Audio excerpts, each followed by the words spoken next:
Class കഴിഞ്ഞിട്ടില്ലടാ. ഇല്ല, wait ചെയ്യാൻ പറഞ്ഞിക്കല്ലോ miss. Wait കഴിഞ്ഞു വിചാരിച്ചിട്ട് ലെഫ്റ്റ് ആയത്. എന്നിട്ട് എല്ലാരും നേരെ സ്റ്റഡി ടൈമൊക്കെ എന്നൊക്കെ എപ്പോഴാ ക്ലാസ് ലിങ്ക്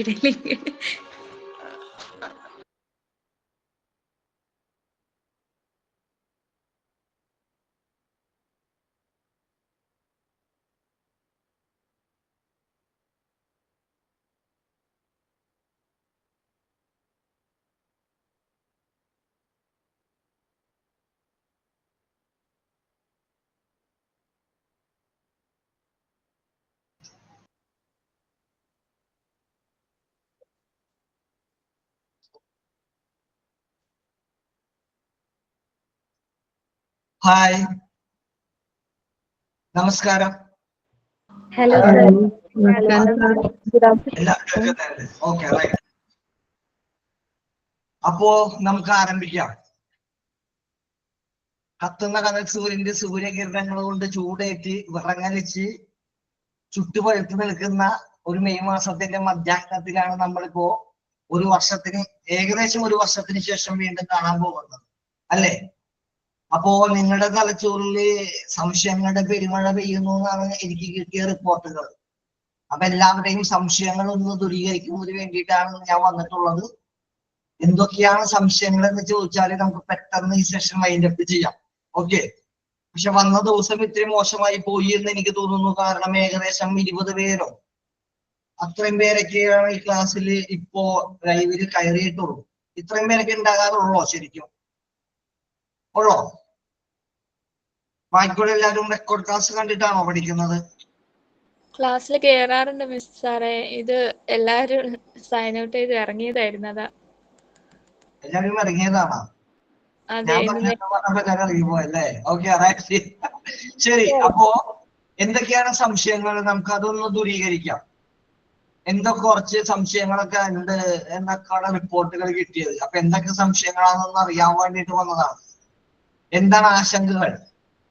പരീക്ഷ അടുത്തപ്പോൾ പരീക്ഷ പേടി വന്നതാണോ? പറയൂ, കമോൺ. ആർക്കെങ്കിലും എന്തെങ്കിലും സംശയങ്ങൾ ഉണ്ടോ? എക്സാമിന്റെ ടൈം എപ്പോഴേക്കാലം? എക്സാമിന്റെ സമയമായപ്പോൾ പറഞ്ഞു. എക്സാമിന്റെ സമയം എപ്പോഴേക്കാവും എന്നാണ് ചോദിച്ചത്. കേൾക്കുന്നില്ലടാ. എക്സാമിന്റെ ടൈം എപ്പോഴായിരിക്കും? എക്സാമിന്റെ സമയം എല്ലാ ദിവസവും 10:30 മുതലായിരിക്കും. 50 മിനിറ്റ് ആയിരിക്കും എക്സാം ഉണ്ടാകുക. 10:30 മുതൽ 50 മിനിറ്റ് ആയിരിക്കും നിങ്ങളുടെ എക്സാം ഉണ്ടാകുക. ഡിപ്ലോമ വിദ്യാർത്ഥികൾക്ക് 7 മൊഡ്യൂളുകളും PG വിദ്യാർത്ഥികൾക്ക് 9 മൊഡ്യൂളുകളുമാണ് ഉണ്ടാവുക. പ്രാക്ടിക്കൽ ഏരിയയിൽ PG വിദ്യാർത്ഥികൾക്ക് 6 മൊഡ്യൂളും നമ്മുടെ ഡിപ്ലോമ വിദ്യാർത്ഥികൾക്ക് 5 മൊഡ്യൂളുമാണ് ഉണ്ടായിരിക്കുക. അങ്ങനെ ആകെ ഡിപ്ലോമ വിദ്യാർത്ഥികൾക്ക് 1200 മാർക്കും PG വിദ്യാർത്ഥികൾക്ക് 1500 മാർക്കുമായിട്ടായിരിക്കും എക്സാം. 100 മാർക്കിനകത്ത് 36 മാർക്ക് വാങ്ങിയാലാണ് വിജയിക്കാൻ സാധിക്കുക. ക്ലിയർ? എക്സാമിന്റെ കുറച്ച് ദിവസം മുന്നേ തന്നെ ക്ലാസ് റൂമിൽ ഇട്ട് തരണട്ടോ സാറേ, എന്നാണ് തുടങ്ങുക. കാരണം ഒരുപാട് ആള് ജോലിക്ക് പോണവരൊക്കെ ഉണ്ട്. അപ്പൊ അവർക്ക് ടൈം കറക്റ്റ് ആയിട്ട് അറിയാനും ലീവ് എടുക്കാനൊക്കെ വേണ്ടിയിട്ടാ. വളരെ നേരത്തെ തന്നെ മോഡൽ എക്സാമിന്റെയും മെയിൻ എക്സാമിന്റെയും ഡേറ്റുകൾ നിങ്ങൾക്ക് കൃത്യമായി ലഭിച്ചിരിക്കും. ഇവിടെ അതിന് പ്രത്യേകമായിട്ടുള്ള ഒരു സിസ്റ്റം ഉണ്ട്. ആ സിസ്റ്റം പ്രകാരം കൃത്യമായി നിങ്ങൾക്ക് അതാത് ഡേറ്റുകളൊക്കെ വളരെ മുൻകൂട്ടി തന്നെ കിട്ടിയിരിക്കും. അതിനനുസരിച്ചിട്ട് നിങ്ങളുടെ തിരക്കുകൾ ക്രമീകരിക്കുക. ഏതെങ്കിലും കാരണവശാൽ ആർക്കെങ്കിലും ഏതെങ്കിലും ഒരു എക്സാം എഴുതാൻ സാധിക്കാതെ വന്നാൽ എന്തു ചെയ്യും? വലിയ പ്രശ്നമാണ്, അല്ലെ? ഒരു പ്രശ്നവുമില്ല, ഒരാശങ്കയും വേണ്ട. തൊട്ടടുത്ത ബാച്ചിനോടൊപ്പം എഴുതാനുള്ള സംവിധാനം നമ്മൾ ഒരുക്കി തരുന്നതാണ്. തൊട്ടടുത്ത ബാച്ചിന്റെ എക്സാമിനോടൊപ്പം അതൊരു 2-3 ആഴ്ചത്തെ വ്യത്യാസമാണ് ഉണ്ടാവുക. പക്ഷേ അതിനുള്ളിൽ നിങ്ങൾക്ക് ആ എക്സാം എഴുതുന്നതിന് വേണ്ടിയിട്ടുള്ള സൗകര്യങ്ങൾ നമ്മൾ ഒരുക്കി തരുന്നതാണ്. ഓക്കെ, പിന്നെ എന്താണ് ആശങ്ക? പരീക്ഷയ്ക്ക് പഠിച്ചിട്ട് കിട്ടുന്നില്ല, അങ്ങനെയുള്ള ആശങ്കയുണ്ടോ? പഠിച്ചിട്ടും സാറെ തലയിൽ നിൽക്കുന്നില്ല എന്നുള്ള ആശങ്കയുണ്ടോ? വിജയിക്കാൻ പറ്റുമോ എന്നുള്ള പേടിയുണ്ടോ? ഉണ്ടോ? ആ, എന്തൊരു നിശബ്ദമാണ്. ഇല്ല, പേടിയില്ല. ഭയമുണ്ടെന്ന് ഞാൻ പറഞ്ഞെങ്കിൽ പിടിച്ചിടിച്ചാനേ. ഒരു വർഷം മോണ്ടിസോറിയില് നമ്മുടെ വിദ്യാർത്ഥികളായിട്ട് ഇവിടെ ഇരുന്ന് പഠിച്ചവരാണ് നിങ്ങള്. Jisha miss, Athira miss, Aswathy miss, അങ്ങനെ ഒരു വമ്പൻ പ്രഗത്ഭരുടെ ടീമിനെയാണ് നിങ്ങൾ ഒരുക്കാൻ വേണ്ടിയിട്ട് നമ്മൾ വിട്ടു തന്നിട്ടുള്ളത്. അപ്പൊ അവരുടെ ശിക്ഷണത്തിൽ വളർന്നിട്ടുള്ള വിദ്യാർത്ഥികൾ അങ്ങനെ ആശങ്കപ്പെടേണ്ടതില്ല എന്തായാലും. ഓക്കെ, ശരി. വേറെന്താണ് സംശയങ്ങള്? പ്രാക്ടിക്കലിന് അങ്ങോട്ട് വരണം എന്ന് പറഞ്ഞില്ലേ, അപ്പൊ വരാൻ പറ്റാത്തവർക്ക് അത് വരാൻ പ്രശ്നമാകുമോ? പറ്റാത്തവർക്ക് വീട്ടിലിരിക്കാം. പക്ഷെ ഞാൻ പറയാം, പ്രാക്ടിക്കലിന് അവിടെ വരണം എന്നുള്ള കാര്യം മാൻഡേറ്ററി അല്ല, കമ്പൽസറി അല്ല. നമ്മളെല്ലാവരും വ്യത്യസ്തങ്ങളായിട്ടുള്ള സാഹചര്യങ്ങളിൽ നിന്ന് വരുന്നവരാണ്, അല്ലേ? പലതരത്തിലുള്ള ബുദ്ധിമുട്ടുകൾ ഉണ്ടാവും. ചില ആളുകൾ ജോലിക്ക് പോകുന്നുണ്ടാവാം, കുടുംബ സാഹചര്യങ്ങൾ കൊണ്ട് വരാൻ പറ്റാത്ത ആളുകൾ ഉണ്ടാകാം. അവരാരും പറയേണ്ടതില്ല. ഇത് നമ്മൾ എക്സ്ട്രാ ബോണസ് ആയിട്ട് നിങ്ങൾക്ക് തരുന്ന ഒരു കാര്യമാണ്. കാരണം നമ്മൾ ആദ്യത്തെ MT1 ക്ലാസ്സുകൾ എടുത്തു തുടങ്ങുന്ന സമയത്ത് അവരിങ്ങോട്ടേക്ക് വെച്ച ഒരു സജഷൻ ആണ്, ഇങ്ങനെ സാർ ഞങ്ങൾക്ക് ഒരു ദിവസത്തെങ്കിലും ഒരു വർക്ക്ഷോപ്പ് കിട്ടിയാൽ കൊള്ളാം എന്നുള്ള കാര്യം. നമ്മളപ്പോ നിരീക്ഷിച്ചപ്പോൾ ബാക്കി ഒരുപാട് ഇൻസ്റ്റിറ്റ്യൂട്ടുകാർ അങ്ങനെ 1 ഡേ വർക്ക്ഷോപ്പ് എന്നൊക്കെ പറഞ്ഞ വലിയ എമൗണ്ട് ഒക്കെ അതിന്റെ പേരിൽ മേടിച്ചെടുക്കുന്നതായിട്ട് നമ്മുടെ ശ്രദ്ധയിൽപ്പെട്ടു. ഒരു ദിവസത്തെ ക്ലാസ്സിന് 2000 രൂപയൊക്കെ ഒരു വർക്ക്ഷോപ്പിന് വേണ്ടിയിട്ട് മേടിക്കുന്ന കാഴ്ചയൊക്കെ നമ്മൾ കണ്ടു. അപ്പൊ നമ്മുടെ അവിടെ അങ്ങനെയുള്ള കാര്യങ്ങളൊന്നുമില്ല. ഓക്കെ, അപ്പോ നിങ്ങൾക്ക് ഒരു ദിവസം വന്നിട്ടുണ്ടെങ്കിൽ പ്രാക്ടിക്കലായിട്ട് നിങ്ങൾക്ക് ഈ കാര്യങ്ങളെല്ലാം, ഫിസിക്കലായിട്ട് ഈ കാര്യങ്ങൾ മുഴുവനും നിങ്ങൾക്ക് പിന്നെ പരിചയപ്പെടാൻ, ആ അനുഭവങ്ങളിൽ കൂടി പോകാനുള്ള വലിയൊരു അവസരമുണ്ട്. ടീച്ചർമാരിൽ നിന്ന് നേരിട്ട് ശിക്ഷണം ലഭിക്കാൻ, ഗുരുമുഖത്ത് നിന്ന് നേരിട്ട് ശിക്ഷണം ലഭിക്കുക എന്നുള്ള പദപ്രയോഗമൊക്കെ നിങ്ങൾ കേട്ടിട്ടില്ലേ? അതുപോലെ നേരിട്ട് അതിന്റെ ഒരു പ്രാക്ടിക്കൽ ഏരിയ ചെയ്യുന്നതിന് വേണ്ടിയിട്ടുള്ള ഒരു അവസരം. അത് താല്പര്യമുള്ളവർ വന്നാൽ മതിയാകും. എത്ര പേരായാലും കുഴപ്പമില്ല. നമുക്ക് നിങ്ങൾ എത്ര പേരാണോ വരുന്നത് അത്രയും പേര് മതി. ഇന്നയാൾ പങ്കെടുക്കണം എന്നുള്ള കാര്യത്തിൽ നിർബന്ധമില്ല. അങ്ങനെ വരാത്തത് കൊണ്ട് ഏതെങ്കിലും തരത്തിൽ നിങ്ങളുടെ ഈ കോഴ്സിലോ സർട്ടിഫിക്കറ്റിലോ മാർക്കിലോ ഏതെങ്കിലും തരത്തിലുള്ള വ്യത്യാസങ്ങൾ വരികയില്ല. Okay, okay, thank you sir. പിന്നല്ലേ ഏത് ടൈമിലേക്കാണ് ഈ പ്രാക്ടിക്കൽ ക്ലാസ് വെക്കുക? നിങ്ങളുടെ ക്ലാസ് തീരാനായിട്ട് ഞാൻ മനസ്സിലാക്കുന്നത് 2 or 3 ദിവസം മാത്രമേ ഉള്ളൂ എന്നാണ്. അങ്ങനെയല്ലേ? അതെ, ജിഷ മിസ്സിന്റെ കുറച്ച് ഭാഗം കൂടി ഉള്ളു. ജിഷ മിസ്സിന്റെ 1-2 ഭാഗങ്ങൾ കൂടി കഴിഞ്ഞിട്ടുണ്ടെങ്കിൽ ശുഭം, പരിസമാപ്തി കുറിക്കുകയാണ്, അല്ലേ? അപ്പോ അത് പരിസമാപ്തി കുറിച്ച് കഴിഞ്ഞിട്ടുണ്ടെങ്കിൽ നിങ്ങളുടെ മോഡൽ എക്സാം സ്റ്റാർട്ട് ചെയ്യും. ആ മോഡൽ എക്സാം സ്റ്റാർട്ട് ചെയ്ത് അതിന്റെ തൊട്ട് പറയുകയായിട്ട് ഒരു ദിവസം പ്രാക്ടിക്കൽ ഏരിയ ഉണ്ടാവും. I think it will be 2 weeks, പരമാവധി 2 ആഴ്ച, പരമാവധി ഇട്ടാം. അതിനുള്ളിൽ എന്തായാലും ഉണ്ടാവും. ഓക്കെ, അതും ക്ലാസ് റൂമിൽ ഇടണം സാറേ, കാരണം എന്താന്ന് വെച്ചാ ദൂരം നിന്നൊക്കെ വരുന്നവരല്ലേ. ക്ലാസ് റൂമിലിടും. അതിനു വേണ്ടിയിട്ട് നിങ്ങൾ ഓരോരുത്തരെയും നമ്മുടെ സ്ഥാപനത്തിൽ നിന്ന് വിളിക്കും, കേട്ടോ?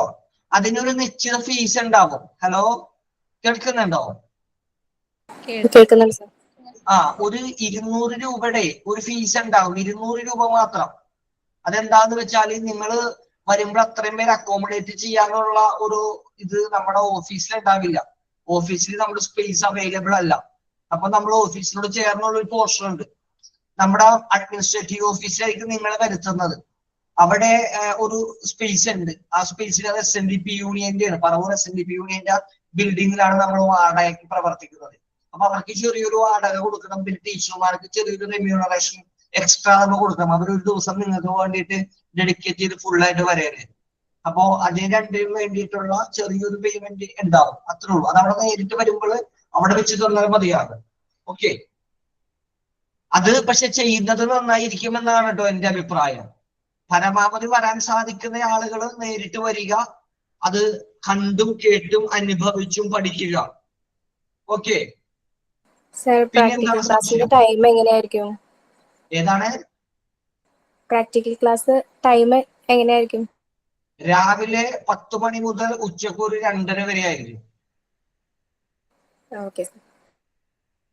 നിങ്ങളുടെ സൗകര്യപ്രദമായ സമയം പറയൂ. 10 എന്നുള്ളത് 10:30 ആക്കണോ? അകലങ്ങളിൽ നിന്ന് ദൂരങ്ങളിൽ നിന്ന് വരുന്ന ആളുകൾ ഉണ്ടെന്നുണ്ടെങ്കിൽ നമുക്കത് ആലോചിക്കാം. 10 മണി എന്നുള്ളത് 10:30 ആക്കിയെന്ന് ചോദിച്ചാൽ ഞങ്ങൾക്ക് വേറെ നഷ്ടമൊന്നുമില്ലാന്ന്. നമുക്ക് രണ്ടു കൂട്ടർക്കും കൺവീനിയന്റ് ആയിട്ടുള്ള ഒരു സമയം നോക്കാം. ഓക്കെ, 10:30 ആവും സാർ ഒന്നും കൂടി നല്ലത്. കാരണം ദൂരം നിന്നൊക്കെ വരുന്നുണ്ടല്ലേ. പേരെന്താണ് ഇവിടെ കാണുന്നത്? അബ്ബാസ് സാഹിർ എന്നുള്ള മെയിൽ ഐ ഡിയാണ് കാണുന്നത്. ഹലോ, ഞാൻ റിഷാൻ. റിഷാനാണ് സാർ പേര്. റിഷാനയാണല്ലേ? ഓക്കെ, റൈറ്റ്, ശരി. റൈറ്റ്, പറയൂ. അടുത്ത ചോദ്യം എന്താണ്? സാറേ, നമ്മൾ എഴുതി വെച്ച റെക്കോർഡ്സ് ഒക്കെ എങ്ങനെയാണ് സബ്മിറ്റ് ചെയ്യുന്നതിനെ കുറിച്ചൊന്ന് പറയാം. എഴുതി വെച്ച റെക്കോർഡൊക്കെ പ്രാക്ടിക്കൽ ഏരിയയൊക്കെ വരുമ്പോൾ അത് കൊണ്ടുപോയിട്ടുണ്ടെങ്കിൽ നമ്മൾ അവിടുന്ന് മനോഹരമായിട്ട് അതിലൊരു ഉപ്പ് വെച്ച് സീലൊക്കെ വെച്ച് നിങ്ങൾക്ക് തരും.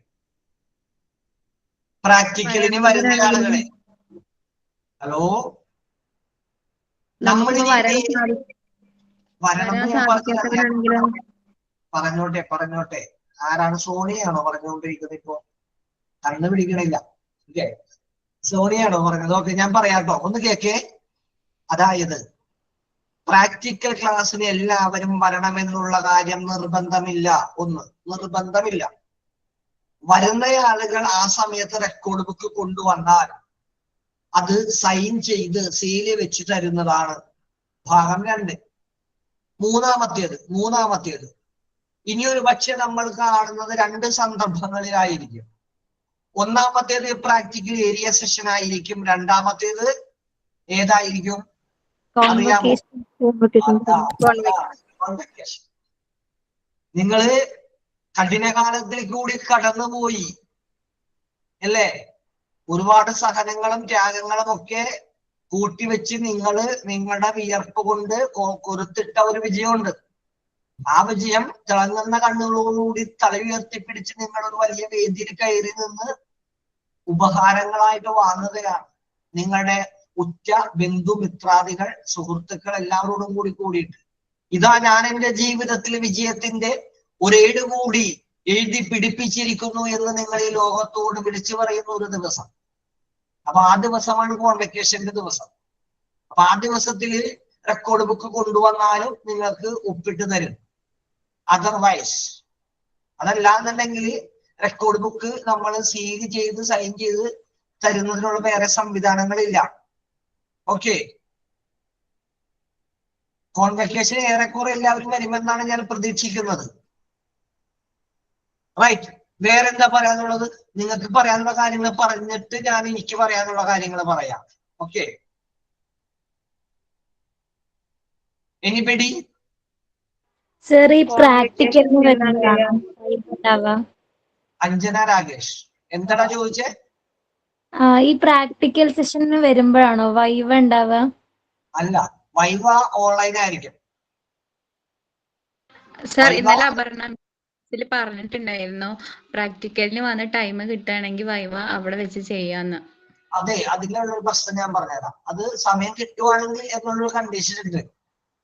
അത് ശ്രദ്ധിച്ചാൽ നിങ്ങൾ സമയം കിട്ടുവാണെങ്കിൽ ചെയ്യാം. കിട്ടുമോ ഇല്ലയോ എന്നുള്ള കാര്യത്തിൽ ഉറപ്പില്ല. കാരണം അകലങ്ങളിൽ നിന്നൊക്കെ വന്നിട്ടുള്ള ആളുകൾ ചിലപ്പോ 2 മണിക്കൊക്കെ തിരിച്ചു പോകാൻ വേണ്ടി കജ്ജിതപ്പെട്ടേക്കോ. അപ്പൊ ചിലപ്പോ അവർക്ക് ചെയ്യാൻ പറ്റിയെന്ന് വരൂല. അപ്പൊ ആ കാര്യത്തിൽ പിന്നെ നിങ്ങൾ ചെയ്ത് വരുമ്പോഴേ പഴയ ബാച്ച് നിങ്ങൾ 2 കൂട്ടർക്ക് മായ മാത്യു, തൗഹിദ റസ്വാന 2 പേർക്ക് ഞാനൊരു ബിരിയാണി മേടിച്ചു തന്നു. 12 മണിക്കാണ് ബിരിയാണി മേടിച്ചു തന്നത്. ആരാദ്യം തിന്നത് എടുക്കുന്നത് നിങ്ങൾക്ക് പറയാൻ പറ്റുമോ? പറ്റൂല. കാരണം ഓരോരുത്തരുടെയും ഈറ്റിംഗ് കപ്പാസിറ്റി വ്യത്യസ്തമായിരിക്കും. അതുപോലെ എല്ലാ കാര്യങ്ങളും വ്യത്യസ്തമായിരിക്കും. അപ്പൊ പഴയ ബാച്ചിന്റെ സമയത്ത് നടത്തിയ പോലെ തന്നെ ഇത്തവണയും പ്രാക്ടിക്കൽ സെഷൻ നടത്താൻ പറ്റുമോ എന്നുള്ള കാര്യത്തിൽ നമുക്ക് ഉറപ്പില്ല. അപ്പൊ അങ്ങനെ ഉറപ്പില്ലാത്തത് കൊണ്ടാണ് വൈവ എക്സാം അന്ന് തന്നെ നടത്തും എന്ന് പറയാത്തത്. അതിനെക്കുറിച്ചൊന്നും ആശങ്കപ്പെടുകയേ വേണ്ട. നിങ്ങൾ തയ്യാറാണെങ്കിൽ അന്ന് നമുക്ക് നടത്താൻ അവൈലബിൾ ആയിട്ടുള്ള സമയവും നിങ്ങളുടെ കൺവീനിയൻസും നിങ്ങളുടെ സൗകര്യമാണ് ഇതിൽ ഏറ്റവും പ്രധാനം. നിങ്ങൾക്ക് വേണ്ടി അതിൽ എന്ത് തരത്തിലുള്ള വിട്ടുവീഴ്ചയും ചെയ്യാനായിട്ട് സ്മാർട്ട് ശ്രീ തയ്യാറാണ് എന്നാണ് ഞാൻ പറഞ്ഞതിന്റെ പച്ച മലയാളം. ഇനി നിങ്ങൾ ഓൺലൈനിലാണ് വൈവ സെഷൻ എടുക്കാൻ ആഗ്രഹിക്കുന്നതെങ്കിൽ ഓഫ് കോഴ്സ് യു ക്യാൻ, നിങ്ങൾക്ക് അതിനും സാധിക്കും. ഓക്കെ, പറഞ്ഞ കാര്യം മനസ്സിലായി? എസ്റ്ററിന് മനസ്സിലായി, ജിഷക്ക് മനസ്സിലായി, അഞ്ജനക്ക് മനസ്സിലായി, ഇതേ തമ്പു ഒന്ന് പൊട്ടി. ഓക്കെ, പറയും അടുത്തത്. കമോൺ കമോൺ, തൗഹീദക്ക് മനസ്സിലായി. പറയ് അടുത്തെന്താണ്? Next question. നെക്സ്റ്റ് മന്തോടെ ശരിക്കും കഴിയുമോ ഞങ്ങളുടെ ക്ലാസ് എല്ലാം? വൈവ അതേപോലെ മെയിൻ എക്സാം എല്ലാം ജൂണോടെയാണോ? അതെ, ജൂണോടെയാണോ എല്ലാം കഴിയുന്നത്? എന്റെ ചോദ്യം നിങ്ങളുടെ ബാച്ച് തുടങ്ങിയത് ഏത് മാസമായിരുന്നു എന്ന് പറഞ്ഞാൽ? ജൂലൈ 25. ജൂലൈ 25. ജൂലൈ 25. ഒരു സെക്കൻഡ്, ഒരു കടന്നൽ വന്ന്, എക്സ്ക്യൂസ് മീ.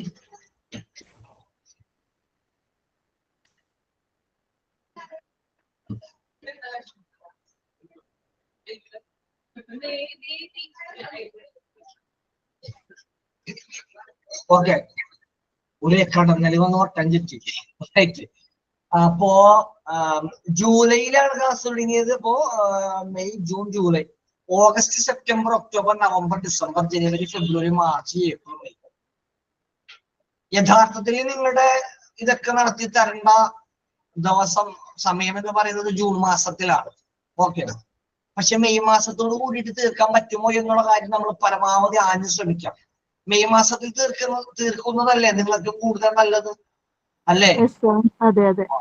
ഈ ബാച്ചിൽ ആർക്കെങ്കിലും ജോലി കിട്ടിയിട്ടുള്ള ആളുകൾ എത്ര പേരുണ്ട്? എത്ര പേർ ജോലി കിട്ടി? എനിക്ക് കിട്ടി സർ. ആരാണ്? സെലിൻ മോൻസ്റ്റി മോനച്ചൻ അല്ലേ? ഒരു സെക്കൻഡ് കേട്ടോ. സെലിൻ മോൻസിക്ക് ജോലി കിട്ടി. ഒരു സെക്കൻഡ് എന്തോ പടച്ചോനെ, ഞാനൊന്ന് ഇരിക്കോട്ടെ.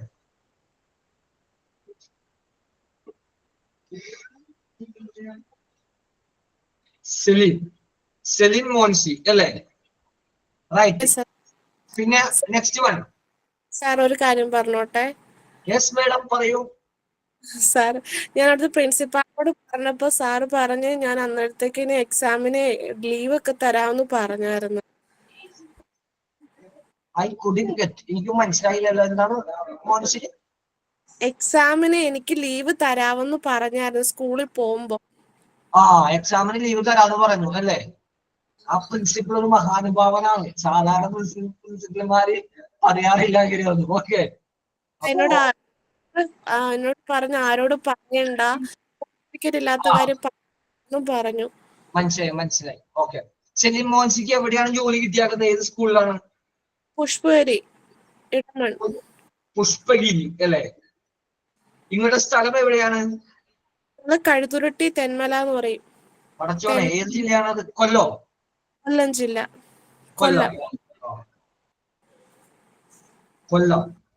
കൊല്ലം പുഷ്പഗിരിയിൽ ജോലി കിട്ടിയ സെലിൻ മോൻസിയാണ് ഇപ്പോ സംസാരിച്ചുകൊണ്ടിരിക്കുന്നത് അല്ലേ? റൈറ്റ്. Next one.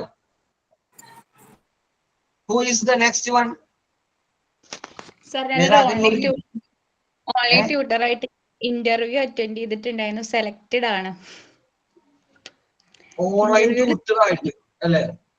ക്രിസ്റ്റാന അല്ലേ? ഓൺലൈൻ ട്യൂട്ടറായിട്ട് സെലക്ട് ചെയ്തിട്ടുണ്ട്. റൈറ്റ്. അതെവിടെയാണ്? ഇൻസ്റ്റിറ്റ്യൂട്ടിന്റെ പേരെന്താണ്? Astute academy, Kannur. Astute academy, Kannur. Okay, right. Next one.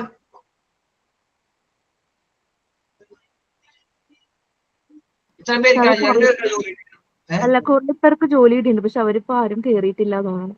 അതാണ്, കുറെ പേർക്ക് ജോലി കിട്ടിയിട്ടുണ്ട്. അപ്പൊ ഞാൻ നിങ്ങളുടെ അഭ്യർത്ഥന നടത്തട്ടെ. നിങ്ങളുടെ കൂട്ടത്തിൽ ആർക്കൊക്കെയാണ് ജോലി കിട്ടിയിട്ടുള്ളത് എന്നുള്ളത് ആരാണ് എനിക്ക് ഒന്ന് ലിസ്റ്റ് ചെയ്ത് തരിക?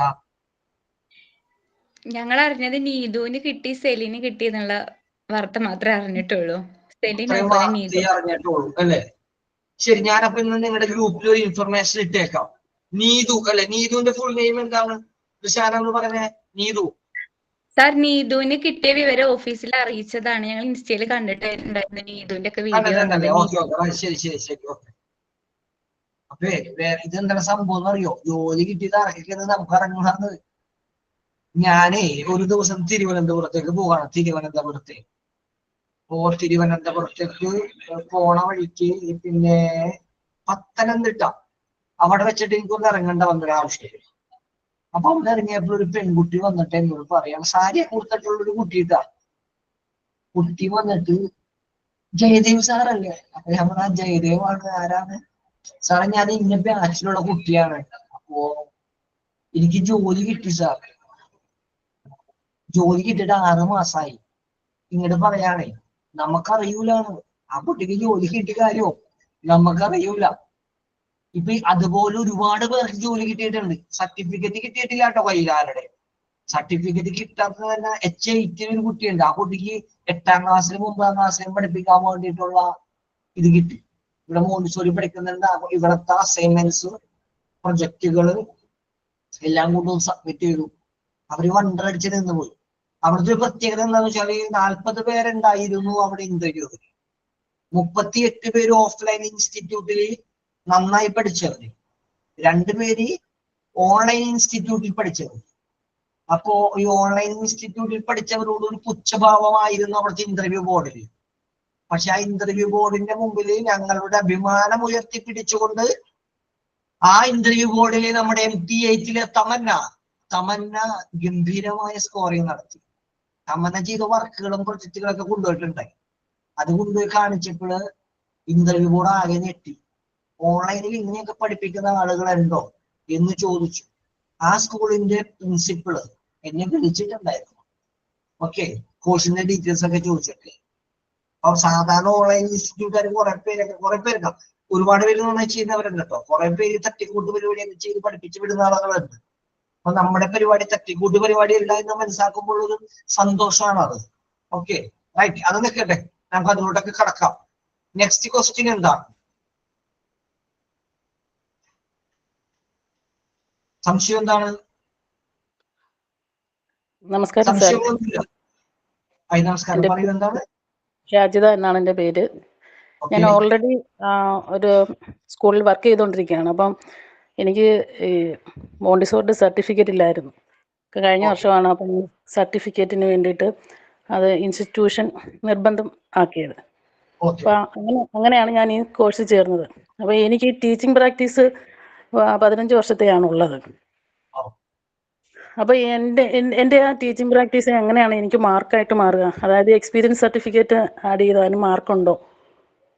അതാണ് അറിയേണ്ടത്. പ്രാക്ടീസോ എക്സ്പീരിയൻസ് സർട്ടിഫിക്കറ്റോ മാർക്കായി പരിഗണിക്കുന്നില്ല. അത് ഇപ്പോ ടീച്ചിങ് പ്രാക്ടീസ് എടുക്കാത്ത ആൾക്ക്, ഇന്റേൺഷിപ്പ് എടുക്കാത്ത ഒരാൾക്കും നമ്മൾ അതിൽ മാർക്ക് കുറക്കുന്നില്ല. ഞാൻ ആദ്യമേ തന്നെ പറഞ്ഞിരുന്നു, ഇന്റേൺഷിപ്പ് ഇക്കാര്യത്തില് നിർബന്ധമല്ല എന്ന് പറഞ്ഞിരുന്നു. കോഴ്സിന് നിർബന്ധമല്ല.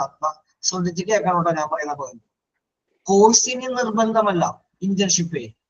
പക്ഷേ നിങ്ങൾക്ക് വ്യക്തി എന്നുള്ള തലത്തിൽ നിങ്ങൾക്കത് ഏറ്റവും മഹത്തായ ഒരു നല്ല കാര്യമാണ്. എന്തുകൊണ്ടാണെന്ന് വെച്ചാൽ നിങ്ങൾ ആ വലിയ ടീച്ചിങ് എന്ന് പറയുന്ന ഒരു അനുഭവ സമ്പത്തിലൂടെ നിങ്ങൾ ഇങ്ങനെ കടന്നു പോകാറ്. നമ്മൾ ഈ വണ്ടളയിലൊക്കെ പോകുമ്പോൾ പൈപ്പിന്റെ ഉള്ളിൽ കൂടെ പോകൂലേ? അപ്പൊ ആദ്യം നമ്മളൊന്ന് ഭയക്കും, പിന്നെ അത് ഒരു ആഹ്ലാദമായി മാറും, പിന്നെ അത് നമ്മുടെ ശീലമാണ്. അപ്പൊ ഇന്റേൺഷിപ്പ് അതിനു വേണ്ടിയിട്ടുള്ളതാണ്. അനുഭവങ്ങളുടെ ഒരിത് നിങ്ങളുടെ മനസ്സിൽ സൃഷ്ടിക്കാൻ വേണ്ടിയിട്ടുള്ളതാണ്, നിങ്ങളെ നവീകരിക്കാൻ വേണ്ടിയിട്ടുള്ളതാണ്. അല്ലാതെ അത് നിർബന്ധമില്ല. അതുകൊണ്ട് മാർക്ക് കൂടുകയോ കുറയുകയോ ചെയ്യുകയില്ല. Okay, right. Next question.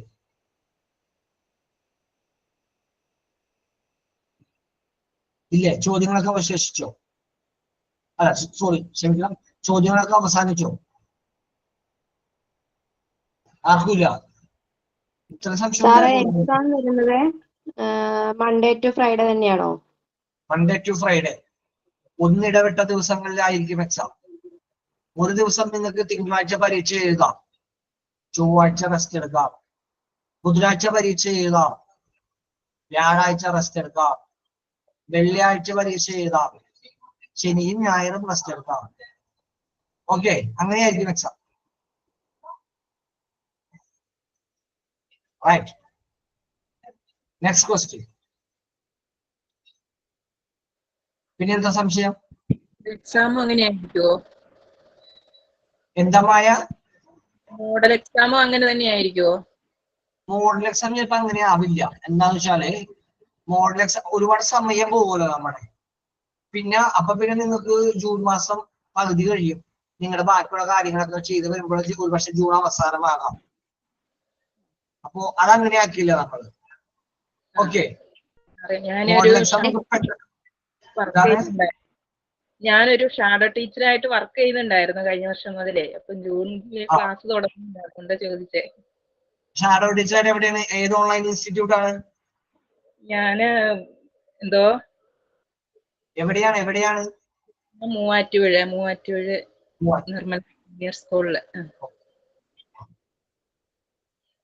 ഈ മോഡൽ എക്സാം എഴുതിയില്ല എന്ന് വിചാരിച്ച് ഒരു ബുദ്ധിമുട്ടുമില്ല കേട്ടോ. ഷാഡോ ആവുമ്പോ അങ്ങനെ ലീവ് എടുക്കാനും പറ്റത്തില്ലല്ലോ. പറ്റില്ല, അതറിയാം. അതുകൊണ്ടാണ് ഞാൻ പറഞ്ഞത്. നമുക്ക് വേണ്ടല്ല ഷാഡോ ഫൈറ്റേഴ്സ് ഒരുപാട് പേര് ഞങ്ങൾക്ക് ഉണ്ട്. അപ്പോ പിന്നെ നമുക്ക് ഇത് പറ്റൂല. ഏത് മോഡൽ എക്സാമിന് നിങ്ങൾക്ക് നിർബന്ധമില്ല, പക്ഷെ മെയിൻ എക്സാമിന് അത് പറ്റൂല, കമ്പൽസറി. മോഡൽ എങ്ങനെയാണെന്ന് അറിയാൻ അത് റെക്കോർഡായിട്ട് അങ്ങനെ മോഡൽ എങ്ങനെയാണ് അത് കഴിയുമ്പോൾ നിങ്ങൾ അല്ലെങ്കിൽ കയറി വെറുതെ അറ്റൻഡ് ചെയ്താൽ മതി. ഇതൊന്നും ഇല്ലാന്നേ, സിമ്പിൾ കാര്യമല്ലേ. നിങ്ങൾ കപ്പലണ്ടി മേടിച്ച് കൊടുക്കാറുണ്ടോ? കപ്പലണ്ടി ഇഷ്ടാണോ? കുഴപ്പമില്ല. കപ്പലണ്ടി കുറിക്കുന്ന പോലെ കുറിക്കാവുന്ന ഒരു സാധനമാണ് ഈ എക്സാം. നിങ്ങൾ എന്തിനാ ഭയപ്പെടുന്നത്? നിങ്ങൾ ഈ ഒരു വർഷം ഇവിടിട്ട് നമ്മൾ പരുവപ്പെടുത്തിയില്ലേ? ഞാൻ നിങ്ങൾക്ക് ഇൻട്രൊഡക്ഷൻ ക്ലാസ് എടുക്കാൻ വന്നിട്ടുണ്ടായിരുന്നോ? വന്നിട്ടുണ്ടായിരുന്നല്ലേ? Okay, right.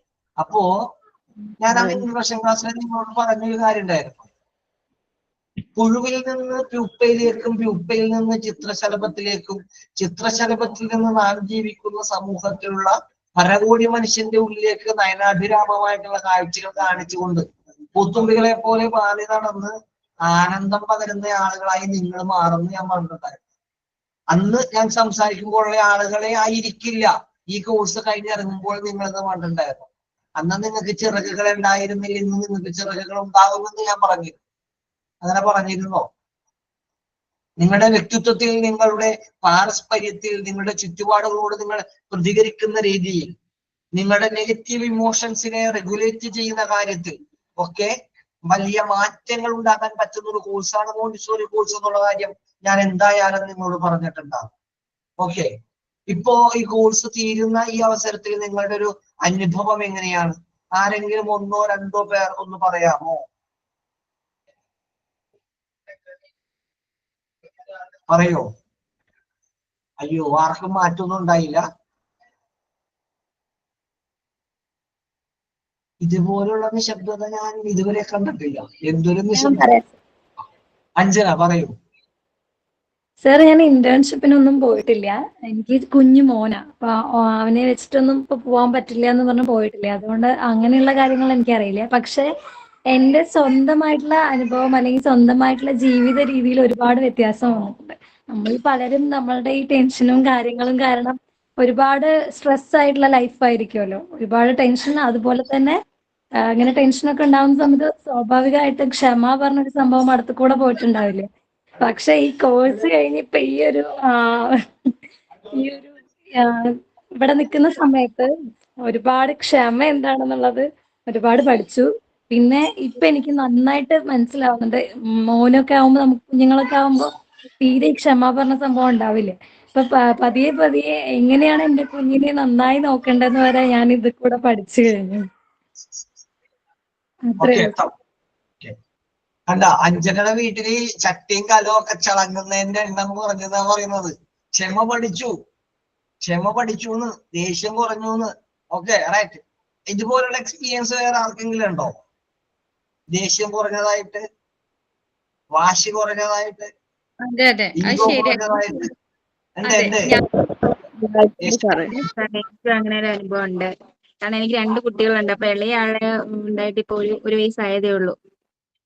അപ്പൊ എനിക്കും അങ്ങനെ ഇന്റേൺഷിപ്പ് ചെയ്യാൻ പോകാൻ വേണ്ടി പറ്റില്ല. അപ്പൊ മൂത്തയാളെയും ഇളയാളെയും കൂടെ വീട്ടിൽ വേറെ ആരുമില്ല. അപ്പൊ ഞാൻ തന്നെയാണ് മാനേജ് ചെയ്യുന്നത്. അപ്പൊ എന്റെ ക്ലാസ്സും എല്ലാം കൂടെ മുന്നോട്ട് കൊണ്ടുപോകുന്ന സമയത്ത്, എനിക്ക് ക്ലാസ്സിൽ ജോയിൻ ചെയ്ത സമയത്ത് ആദ്യമൊക്കെ പിള്ളേർ അടങ്ങിയിരിക്കാതെ ആകുമ്പോൾ എനിക്ക് ദേഷ്യം വരുമായിരുന്നു. പിന്നെ ഇപ്പൊ എന്റെ വർക്കുകളൊക്കെ അവരെ കൂടെ കൂട്ടി ചെയ്യിപ്പിച്ച് ഒക്കെ വരുമ്പോ ഒത്തിരി ക്ഷമ.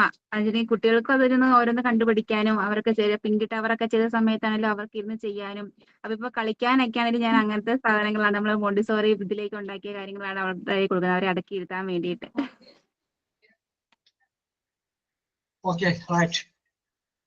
അപ്പോ നമ്മുടെ ക്ലാസ് പറഞ്ഞോളൂ. ആരായിരുന്നു? അഞ്ജന പറഞ്ഞതുപോലെ ക്ഷമ അത് മെയിൻ ആയിട്ട് ഈ മോണ്ടിസോറി പഠിച്ചുകൊണ്ട് ഉണ്ടായിട്ടുണ്ട് ട്ടോ. കാരണം ഞാൻ എന്റെ മകളെ നന്നായിട്ട് തല്ലിയിരുന്നു. പിന്നെ അവള് മണ്ണിൽ കളിക്കുമ്പോഴും വളർത്തി കളിക്കുമ്പോഴും ഒക്കെ ഞാൻ ചീത്ത പറഞ്ഞിരുന്നു, ഇങ്ങോട്ട് പോരെ. പക്ഷെ ഇപ്പൊ ഈ മോണ്ടിസോറി കോഴ്സ് എടുത്തപ്പോഴാണ് കുട്ടികളുടെ ഡെവലപ്മെന്റിനും അവരുടെ ഗ്രോത്തിനും എത്രമാത്രം അവരുടെ ഈ ആഗ്രഹങ്ങളെ നമ്മള് തല്ലി നിർത്തരുത് എന്നുള്ളത് മനസ്സിലായത്. പിന്നെ സാറ് ഈ സ്ഥാപനം കൊണ്ട് ഉദ്ദേശിക്കുന്നത് സാമ്പത്തികവും സാമൂഹികമായിട്ട് സ്ത്രീകൾ മുന്നോട്ട് വരണം എന്നുള്ളതല്ലേ. സാമ്പത്തികമായിട്ട് ഒരു പക്ഷേ ഈ കോഴ്സ് കഴിഞ്ഞ് സർട്ടിഫിക്കറ്റ് കഴിഞ്ഞാൽ മുന്നോട്ട് വരുമായിരിക്കും. പക്ഷെ സാമൂഹികമായിട്ടുള്ള ആ ഒരു ഉന്നമനം ഉണ്ടല്ലോ, അത് ഞാൻ ഇന്റേൺഷിപ്പിന് പോണ സമയത്ത് നമ്മളിവിടെ വീട്ടിൽ നിന്ന് ബസ് കയറിയിട്ടല്ല പോവുക സ്കൂളിലേക്ക്. ആ സമയത്ത് ഇവിടുന്ന് വീട്ടിൽ നിന്ന് പോകുമ്പോ ബസ്സിലെത്തും വരെ വഴിയിലൊക്കെ ആളുകൾ ചോദിക്കും എങ്ങടാ പോണെന്ന്.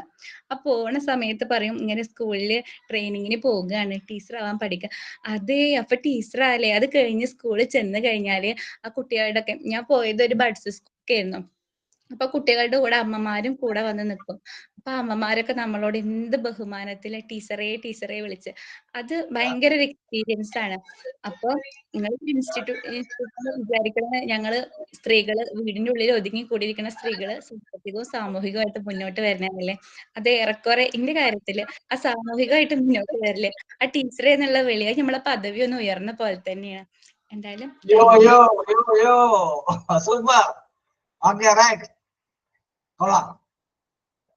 നെക്സ്റ്റ് ഇനി ആരെങ്കിലും ഉണ്ടോ?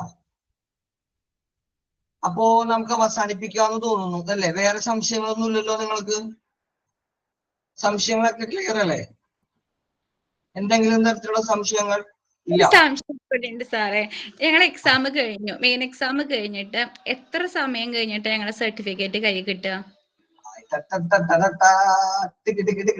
ഓക്കെ, പറയാം. ഞാൻ പറയട്ടെ. മെയിൻ എക്സാം കഴിഞ്ഞിട്ടുണ്ടെങ്കിൽ ഒരു 5 or 6 ദിവസത്തിനുള്ളിൽ നിങ്ങളുടെ റിസൾട്ട് വരും. 5 or 6 ദിവസത്തിനുള്ളിൽ. പിന്നെ ഒരു 10 ദിവസം പരമാവധി ഈ സർട്ടിഫിക്കറ്റ് വരും. പക്ഷെ ഞാൻ പറയുന്ന കാര്യം ഒന്ന് ശ്രദ്ധിച്ചു കേൾക്കുക. നിങ്ങൾ എത്ര വിദ്യാർത്ഥികളാണ് ഈ ബാച്ചിലുള്ളതെന്ന് അറിയാമോ നിങ്ങൾക്ക്? അറിയോ? സ്റ്റാർട്ടിങ്ങിൽ ഒരു 300 പേരൊക്കെ ഉണ്ടായിരുന്നു. അതിന്റെ ഇടയ്ക്ക് ആരൊക്കെ കൊഴിഞ്ഞു പോയി എന്ന് അറിയില്ല. സ്റ്റാർട്ടിങ്ങിൽ 300 പേരുണ്ടെങ്കിൽ ഇപ്പൊ എത്ര പേരുണ്ടെന്ന് ഞാൻ ഏകദേശം പറയാം. ഒരു 155 പേരുണ്ടാവും. സോറി, 300 അല്ലേ? 55, 315, 315, 160 മുകളിൽ കുട്ടികളുണ്ടാവും ഉറപ്പ്. സ്റ്റാർട്ടിങ്ങിൽ 300 ആണെങ്കിൽ അങ്ങനെയാണ്, ഒരു തർക്കം വിചാരിക്കില്ല. കാരണം ക്ലാസ്സിൽ ചേരുന്ന വിദ്യാർത്ഥികൾ എത്ര പേര് കൊഴിഞ്ഞു പോകുന്നു എന്നുള്ളതിന് ഒരു ശരാശരി കണക്കുണ്ട്. ആ കണക്ക് 40% മുതൽ 45% വരെ എന്നാണ്. ആ കണക്ക് വെച്ചാണെങ്കിൽ ഒരു 150 ചില്ലാൻ പേര് എന്തായാലും നിങ്ങളുടെ ക്ലാസ്സിൽ നിന്ന് പിന്നെ 155 പേരാണ് റിമൈനിങ് ആയിട്ട് ഉണ്ടാവുള്ളൂ. ബാക്കി നിൽക്കുന്നത് 155 പേരായി.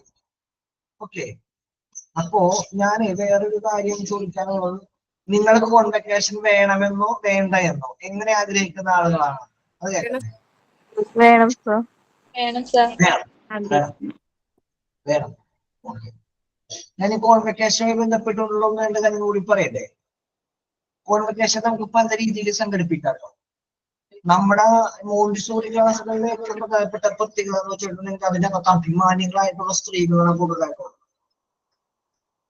ലോട്ട് of persons from broken families, ഒരുപാട് കുടുംബ പ്രശ്നങ്ങൾ അഭിമുഖീകരിക്കുന്ന ഒരുപാട് പേരുണ്ട്.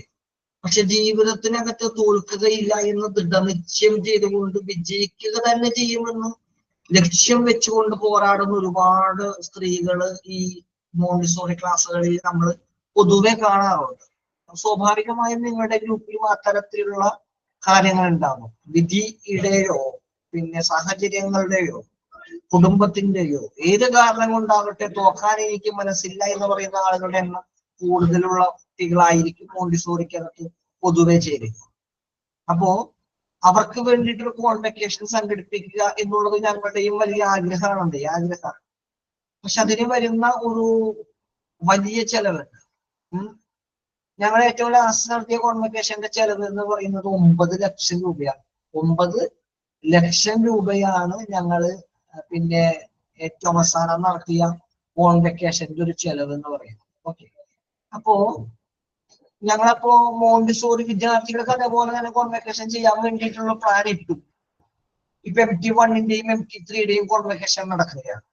അപ്പൊ അതിനകത്ത് ചില പോരായ്മകൾ, പലർക്കും പങ്കെടുക്കാൻ പറ്റാത്ത സാഹചര്യം വരും. ഒരുപാട് പേര് കരച്ചിലായി, പിഴിച്ചിലായി, ബഹളമായി. കാരണം അവർക്ക് ആ തുക വെച്ചിട്ട് അന്ന് നമ്മൾ ഒരാൾക്ക് നിശ്ചയിച്ചത് 1500 രൂപയായിരുന്നു. 1500 രൂപയും കൂടെ വരുന്ന ഒരു ബൈസ്റ്റാൻഡർക്ക് 250 രൂപ ഭക്ഷണത്തിനുമാണ് നിശ്ചയിച്ചു. നമുക്ക് കൊടുത്തിരുന്ന ഭക്ഷണം അങ്ങനെ ആയിരുന്നു കേട്ടോ. ചിക്കൻ, മീൻ, ബീഫ്, കട്ട്ലേറ്റ്, അത് ഇത്, പ്രഭാത ഭക്ഷണം, ഇതൊക്കെ കൂടി ചേർത്തിട്ടുള്ള ഒരു ഗംഭീര പാക്കേജ്. നിങ്ങൾ നമ്മുടെ ഇൻസ്റ്റാ പേജിൽ ചെന്നിട്ടുണ്ടെങ്കിൽ നമ്മുടെ കോൺവെക്കേഷന്റെ ഒരു പ്രൗഢി നിങ്ങൾക്ക് കാണാനായിട്ട് സാധിക്കും. മനസ്സിലായോ? ആയിരക്കണക്കിന് വിദ്യാർത്ഥികള്, പൂത്തിരി, മെത്താപ്പൂ, അങ്ങനെ സകല സംവിധാനത്തോട് കൂടിയിട്ട് ലൈറ്റ് സെറ്റിങ്സ്, ലൈറ്റ് ആൻഡ് സൗണ്ടിന് മാത്രം നമ്മൾ 2 ലക്ഷം രൂപയാണ് കൊടുത്തിരുന്നത്. അപ്പൊ അങ്ങനത്തെ പ്രോഗ്രാമുകളൊക്കെയാണ് നമ്മൾ സംഘടിപ്പിച്ചിട്ടുണ്ടായിരുന്നത്. പക്ഷെ നമ്മൾ ഇതിനെ കുറിച്ച് ചിന്തിക്കുമ്പോൾ മോണ്ടിസോറിക്കാർക്ക് അത്രയൊന്നും താങ്ങില്ല എന്ന് ഞങ്ങൾക്ക് തോന്നുന്നു. അപ്പോ നമ്മളടുത്ത് ഇപ്പോ നിലവിൽ നമ്മൾക്ക് ഒരു 700 രൂപ തുടങ്ങിയിട്ട് 700-750 രൂപ മുതൽ മുകളിലോട്ടുള്ള പാക്കേജുകൾ. അപ്പോ നിങ്ങൾക്ക് അതിൽ ഏത് പാക്കേജുള്ള കോൺവെക്കേഷൻ ആണ് വേണ്ടത്, അതിനനുസരിച്ചിട്ട് അതിന്റെ ഫീച്ചേഴ്സിൽ വ്യത്യാസം വരും എന്നേ ഉള്ളൂ. ഞാൻ പറഞ്ഞ പോയിന്റ് നിങ്ങൾക്ക് മനസ്സിലായി എന്ന് ഞാൻ പ്രതീക്ഷിക്കുന്നു. എന്നിട്ടിപ്പോ 1500 രൂപയുടെ കോൺവെക്കേഷൻ ആണ് നിങ്ങൾക്ക് ചെയ്യുന്നതെങ്കിൽ അവിടെ ഗംഭീരമായിട്ടുള്ള ലൈറ്റ്, 32 ലേസർ ലൈറ്റുകളാണ് നമ്മൾ വെക്കുന്നത്. 10,000 ഹെഡ്സ് സൗണ്ടാണ് വെക്കുന്നത്. അപ്പോ അതൊരു ഗംഭീര പരിപാടിയായിരിക്കും. ഓക്കെ, പിന്നെ ഒരു 3-4 തരത്തിലുള്ള പൂത്തിരികള്, സംവിധാനങ്ങള്, സ്റ്റേജ് ഡെക്കറേഷൻ, ക്യാമറാമാൻമാര്, ഫോട്ടോഗ്രാഫർ ഒരാള്, വീഡിയോഗ്രാഫർ 2 പേര്, ഹെലിപാഡ്, ഹെലിക്യാം ഉണ്ടാവും. ഹെലിക്യാം ഇതൊക്കെ കൂടി വെച്ചിട്ടുള്ളൊരു ഗംഭീര സംഭവമായിട്ടാണ് നമ്മൾ ചെയ്യാറുള്ളത്. അപ്പൊ അത് അങ്ങനെ ചെയ്യാനുള്ള ചോയ്സ് ഉണ്ട്. ഐ തിങ്ക് അത് ഒരു പ്രീമിയം സ്റ്റൈലാണ്. നമുക്കത് വേണമെന്നില്ല എന്ന് എനിക്ക് തോന്നുന്നു. നിങ്ങളുടെ ചോയ്സ് ആണ്, ഞാൻ അതിലൊന്നും പറയൂല. 750 രൂപ പാക്കേജ് ചെയ്യാം, 1000 രൂപ പാക്കേജ് ചെയ്യാം, 1500 രൂപ പാക്കേജ് ചെയ്യാം. ഏത് വേണമെന്നുള്ളത് നിങ്ങളുടെ ചോയ്സാണ്. ഓക്കെ, അതുകൂടി പറഞ്ഞിട്ടുണ്ടെങ്കിൽ ഏതാണ് നിങ്ങൾക്ക് ഉചിതമായിട്ടുള്ളതെന്ന് ഇപ്പൊ പറയാൻ പറ്റില്ല എന്നുണ്ടെങ്കിൽ നിങ്ങളുടെ ലീഡർ ആരാണ്? ഈ ക്ലാസ്സിനകത്ത് ഒരു ലീഡർ ഉണ്ടോ? അത് ഉയർത്തിപ്പിടിച്ച് നിൽക്കുന്ന ലീഡർമാർ ആരെങ്കിലും ഉണ്ടോ? അങ്ങനെ തെരഞ്ഞെടുത്തിട്ടുണ്ടോ? ഇല്ലേ? ലീഡർ ഇല്ല. ഇല്ല.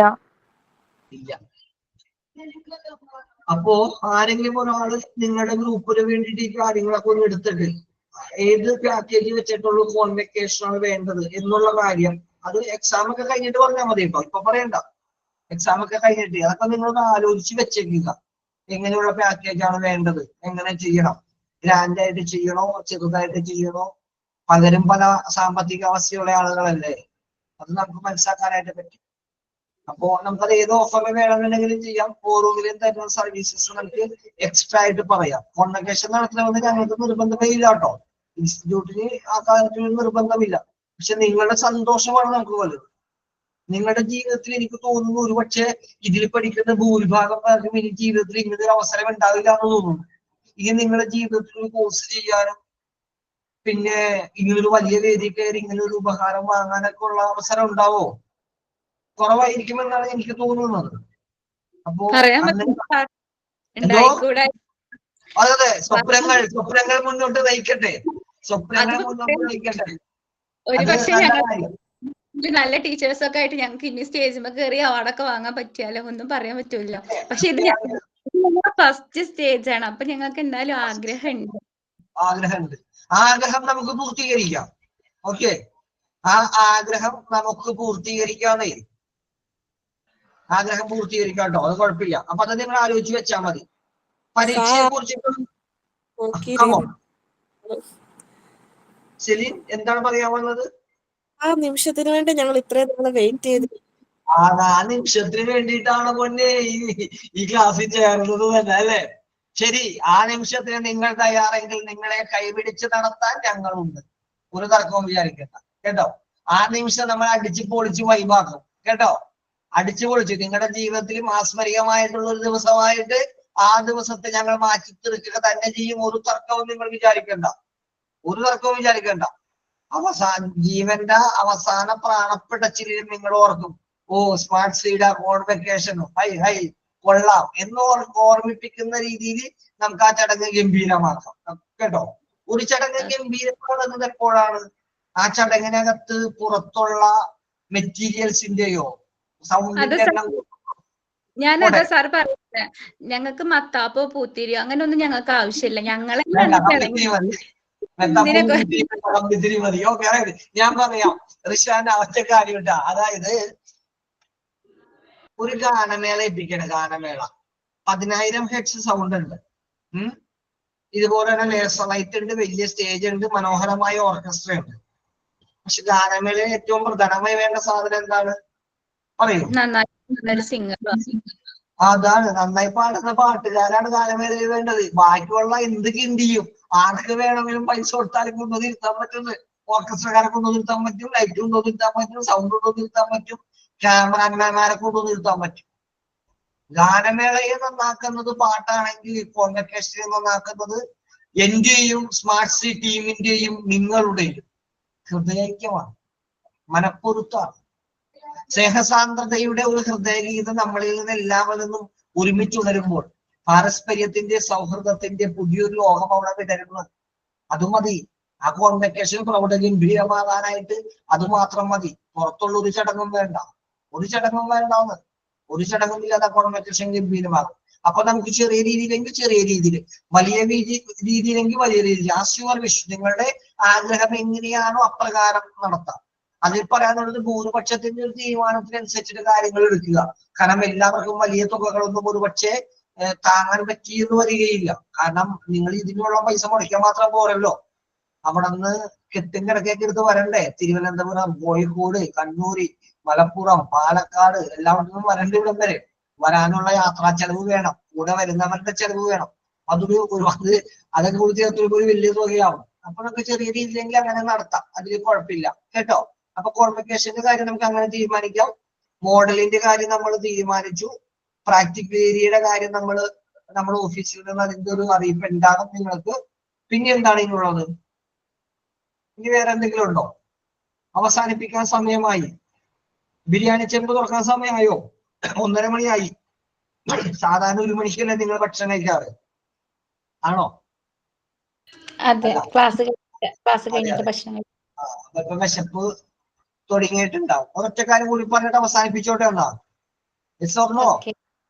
ഓക്കെ, അവസാനിപ്പിക്കാം. എല്ലാവരും പോകാൻ റെഡി ആയിട്ടൊക്കെയാണ്. സാറെന്താന്ന് എത്താത്തേന്ന് ആലോചിച്ചുകൊണ്ടാണ് നിൽക്കുന്നത്. നിങ്ങളെല്ലാവരും വീട്ടമ്മമാരാണ് അല്ലേ? ഐ തിങ്ക് 100% പേരും വീട്ടമ്മമാരാണെന്നാണ് എനിക്ക് തോന്നുന്നത്. ഇനി വീട്ടമ്മമാരല്ലാത്ത ആരെങ്കിലും ചിലപ്പോ ഉണ്ടാകാം, അറിയില്ല. നിങ്ങളൊരു വീട്ടമ്മയെ കുറിച്ച് കേട്ടിട്ടുണ്ടോ? ഒരു വീട്ടമ്മ, ആ വീട്ടമ്മയുടെ പേര് പറഞ്ഞാലും നിങ്ങൾ പക്ഷെ കേട്ടിട്ടുണ്ടാകില്ല, ചിലപ്പോ കേട്ടിട്ടുണ്ടാകാം. പക്ഷെ ആ വീട്ടമ്മയുടെ വീട്ടമ്മ സൃഷ്ടിച്ച ഒരാളെ കുറിച്ച് പറഞ്ഞാല് നിങ്ങൾ എല്ലാവരും അദ്ദേഹത്തെ അറിയും. ലോകത്തിലെ ഏറ്റവും കൂടുതൽ വായിക്കുന്ന നോവലിന്റെ പേര് എന്താണെന്ന് നിങ്ങൾക്കറിയാമോ? അറിയാമോ? നിങ്ങൾ ടീച്ചർമാരാണ് കേട്ടോ. ലോകത്തിലെ ഏറ്റവും കൂടുതൽ വായിക്കപ്പെടുന്ന പുസ്തകം, മില്യൺ കോപ്പീസ് വിറ്റുപോയിട്ടുള്ള പുസ്തകം, പുസ്തക പ്രസാധന രംഗത്തിന്റെ ചരിത്രം മാറ്റി എഴുതിയിട്ടുള്ള പുസ്തകം, ആ ഒരൊറ്റ പുസ്തകം കൊണ്ട് ആ പ്രസാധകശാല മുഴുവനും വിജയിച്ച പുസ്തകം. അങ്ങനെ ഒരു പുസ്തകമുണ്ട്, മഞ്ഞ കവറിലുള്ള ഒരു പുസ്തകം. ഇപ്പൊ വെള്ള കവറാണ്. എന്താണ് ആ പുസ്തകത്തിന്റെ പേര്? അറിയാമോ? അറിയൂല. ഏറ്റവും കൂടുതൽ വായിച്ചിട്ടുള്ള പുസ്തകം, നിങ്ങൾ വായിച്ചിട്ടുള്ള ഏതെങ്കിലും ഒരു നോവലിന്റെ പേര് പറഞ്ഞു. കമോൺ. ആടുജീവിതം. ഞാൻ 10ൽ എന്തോ പഠിക്കുന്നു. പബ്ലിക്കേഷൻ ആരാണ് അതറിയാമോ? അതൊന്നും നോക്കിയിട്ടില്ല. അത് നോക്കിയിട്ടില്ല. സി ഒരു ഏത് പുസ്തകം വായിക്കുമ്പോഴും ടീച്ചർമാരായ ആയതുകൊണ്ട് പറയുന്ന കേട്ടോ, ഏത് പുസ്തകം വായിക്കുമ്പോഴും നിങ്ങൾ ആദ്യം നോക്കേണ്ടത് അത് ഏത് പബ്ലിക്കേഷൻ കൂടിയാണെന്ന് നോക്കി വെക്കണം. അതിന്റെ എഴുത്തുകാരൻ ആരാണെന്ന് നോക്കി വെക്കണം. ആരാണ് അതിന്റെ എഴുത്തുകാരൻ? രാമാനന്ദി, നേഹാമിയ, അടുത്തിടെ വായിച്ചത് അല്ലേ, അഖിൽ പി ധർമ്മജൻ അല്ലേ, നേഹ രാമാനന്ദി, കൽക്കട്ടയുടെ ദേവോരങ്ങളിൽ നിന്നും ഒരു കഥയുണരുന്നു. രാമാനന്ദി. ആ അതാ ഞാനും റീസെന്റ് ആയിട്ട് വായിച്ചത് അതാണ്. റീസെന്റ് വായിച്ചു. അതെ അതെ. ആ കൽക്കത്ത തെരുവുകളിൽ നിന്നും കഥയുണർന്ന രാമാനന്ദി ഒരു വശത്ത്, മറ്റേത് ബെന്യാമിന്റെ ആടുജീവിതം, പബ്ലിക്കേഷൻ ഗ്രീൻ ബുക്സ് ആണ്, Thrissur green books. Green books എന്ന് പറയുന്ന പ്രസാധനശാല രക്ഷപ്പെട്ടത് ആ പുസ്തകം വെച്ച. ഞാൻ ഈ പറയാൻ പോകുന്ന കഥയിലെ പ്രസാധനശാലയും രക്ഷപ്പെട്ടത് ഈ ഒരൊറ്റ പുസ്തകം വെച്ചാണ്. ഞാൻ ഈ പറയാൻ പോകുന്ന പുസ്തകം ഏതാണ്? ആ നോവലിന്റെ പേര് കമോൺ. ഡോക്ടർ അബ്ദുൽ കലാം സാറിന്റെ ആണോ? അബ്ദുൽ കലാം സാറിന്റെ അല്ല, അബ്ദുൽ കലാം സാറിന്റെ അല്ല, വിങ്സ് ഓഫ് ഫയർ, അഗ്നിച്ചിറകുകൾ, അതാണ് അബ്ദുൽ കലാം സാറിന്റെ ആത്മകഥ. പക്ഷേ അതല്ല. അബുൽ ഫക്കിൽ ജൈനുദ്ദീൻ അബ്ദുൽ കലാം, ആ സാറിന്റെ ആത്മകഥയാണ് അത്, വിങ്സ് ഓഫ് ഫയർ. അത് പക്ഷെ നോവലല്ലോ, ഓട്ടോബയോഗ്രഫി അല്ലേ, അതല്ല, വേറെ ഒരെണ്ണുണ്ട്, വേറെ ഒരെണ്ണം.